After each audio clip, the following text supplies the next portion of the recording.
Next దిశలో banner item ఏముంది? Vote tension, voting సరళిపైన Congress ఎమ్మెల్యేలు మంత్రుల్లో గుబులు, గెలుస్తామంటూ ఓపెన్గా నేతల స్టేట్మెంట్లు, కొన్ని చోట్ల బీజేపీతో టఫ్ ఫైట్ అంటూ కామెంట్స్, నేతలను దడదడలాడిస్తున్న డైవర్ట్ ఓటు, అన్ని మండలాల నుంచి రిపోర్ట్ కోరిన సీఎం, పోటాపోటీగా ఉన్న సెగ్మెంట్లపై స్పెషల్ ఫోకస్, ఇంటి నుంచే పార్టీ నాయకులతో సమీక్ష. చాలామంది ఎమ్మెల్యేలు, కాంగ్రెస్ ఎమ్మెల్యేలు కూడా వేరే వేరే పార్టీ ఎమ్మెల్యేలకు సపోర్ట్. ఇప్పుడు మీరు చూడండి, భువనగిరి ఉంది, భువనగిరిలో ఉన్న 7 ఎమ్మెల్యేలు ఎంతమంది ఎమ్మెల్యేలు? ఒక 2-3 ఎమ్మెల్యేలు తప్పితే ఎంతమంది భువనగిరి పార్లమెంట్ నియోజకవర్గం కింద ఉన్న ఎమ్మెల్యేలు కాంగ్రెస్కి సపోర్ట్ చేశారు? ఎంతమంది మంత్రులు కాంగ్రెస్ పార్టీ గెలవాలని కోరుకున్నారు? ఇది మనం ఆలోచించాలి. ఇక్కడ కాంగ్రెస్కి వన్ సైడ్గా ఫైట్ చేసిన వాళ్ళు ఎవరు అనంటే ఆ పార్టీ కార్యకర్తలు నెంబర్ 1.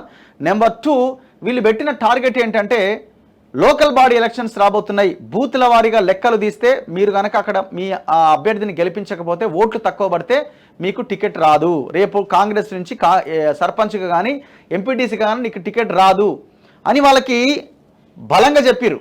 సో ఆ అంశం ఎఫెక్టివ్గా కాంగ్రెస్కి అనుకూలంగా మారింది. సో వాళ్ళు పోటీ పడి మరి ఎలాంటి డబ్బులు ఆశించకుండా రేపొద్దున నాకు పదవి వస్తుంది, లేదు నాకు సర్పంచ్ టికెట్ వస్తుంది, ఎంపీటీసీ టికెట్ వస్తుంది, లోకల్ బాడీలో నేను ఏదో ఒకటి అవుతా అన్న దాంతోనే వాళ్ళు గట్టిగా బలంగా పనిచేసారు. సో ఇది కాంగ్రెస్కి సీట్లు రావడానికి కారణమవుతున్నది. ఎమ్మెల్యేల కంటే మంత్రుల కంటే వీళ్ళ ఫైట్ ఎక్కువగా ఉన్నది.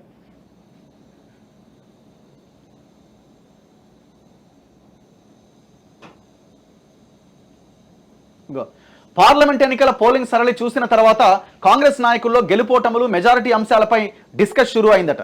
తమ పార్టీకే మెజారిటీ సీట్లు వస్తాయని వారు పైకి ధీమా వ్యక్తం చేస్తున్నా లోపల మాత్రం అన్ని సీట్లు గెలుస్తామా అనే గుబులు వారిని వెంటాడుతున్నది. అనేక నియోజకవర్గాల్లో బీజేపీ గట్టి పోటీ ఇవ్వడమే ఇందుకు కారణమనే టాక్ వారి నుంచి వినిపిస్తున్నది.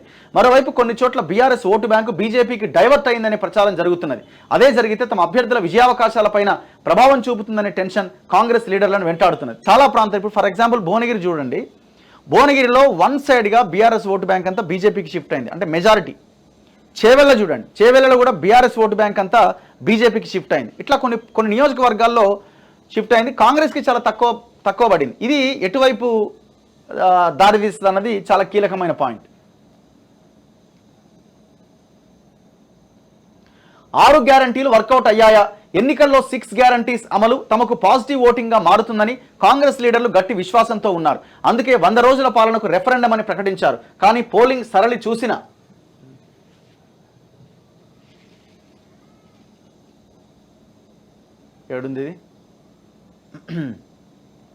పోలింగ్ సరళి చూసిన తర్వాత 6 గ్యారంటీలు వర్కౌట్ అయ్యాయా అనే టెన్షన్ వారిని వెంటాడుతున్నది.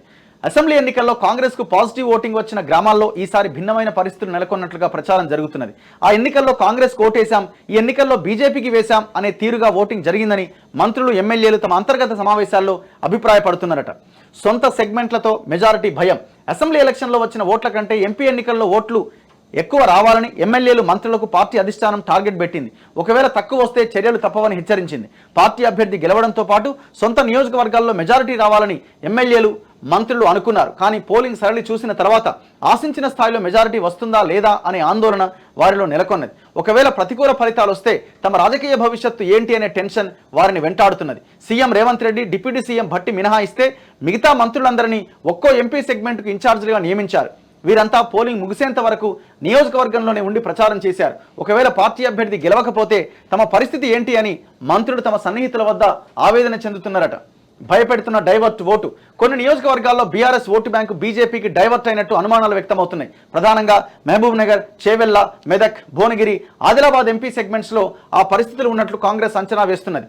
కొన్ని చోట్ల బీఆర్ఎస్ లీడర్లే దగ్గరుండి మరి తమ ఓటు బ్యాంకును బీజేపీకి డైవర్ట్ చేశారనే ప్రచారం ఉన్నది. ఇప్పుడు మీరు చూడండి, చేవెళ్లలో సబితా ఇంద్రారెడ్డి, ఇప్పుడు వీళ్ళంతా అవుట్ రైట్గా ఆడ బీజేపీకే సపోర్ట్ చేసినారు. కారణం ఏంటంటే రంజిత్ రెడ్డి మీద ఉన్న ఆయన గెలవద్దు అని ఉన్న ఇది. ఎందుకంటే ఆ క్యాండిడేట్ వస్తే మొత్తం ఇదంతా ఆగమాగం చేస్తాడు, ఈ వ్యవహారం అంతా దెబ్బతింటుందని. ఇంకా చాలా ప్రాంతాలు, ఇప్పుడు భువనగిరిలో కూడా సేమ్ సిచ్యువేషనే. బీఆర్ఎస్ క్యాడర్ అంతా బీజేపీకి పనిచేసింది లాస్ట్ పోలింగ్ రోజున. ఒకవేళ గంపగుత్తగా బీఆర్ఎస్ ఓటు కమలం గుర్తుకు డైవర్ట్ అయితే తమకు నష్టమని కాంగ్రెస్ లీడర్లు ఆందోళన చెందుతున్నారు. CM Revanth Reddy review. Parliament voting సరళిపైన అందుబాటులో ఉన్న ఎమ్మెల్యేలు, మంత్రులు, అభ్యర్థులు, లీడర్లతో రేవంత్ రెడ్డి సమీక్ష నిర్వహించారు. అన్ని చోట్ల పరిస్థితి ఎలా ఉన్నదనే విషయాలు ఆరా తీశారు. ఈసారి కాంగ్రెస్ ఓట్ల శాతం పెరుగుతుందని ధీమా వ్యక్తం చేశారు. అయితే మండలాల వారీగా పోలింగ్ సరళిపైన లీడర్ల నుంచి సీఎం రిపోర్ట్ అడిగినట్టుగా తెలుస్తున్నది. కాంగ్రెస్కు ఎన్ని, బీజేపీకి ఎన్ని ఓట్లు పడ్డాయో అంచనాలతో సహా రిపోర్ట్ ఇవ్వాలని కోరినట్టు సమాచారం.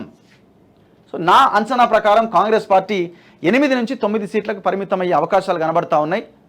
ఒకవేళ ఏమన్నా అటు ఇటుగా అద్భుతం జరిగితే ఇంకొక సీటు పెరగవచ్చు, కష్టమే. 8 నుంచి 9. బీజేపీ మిగతా 7-8 స్థానాలు గెలుచుకోవడానికి అవకాశం ఉన్నది.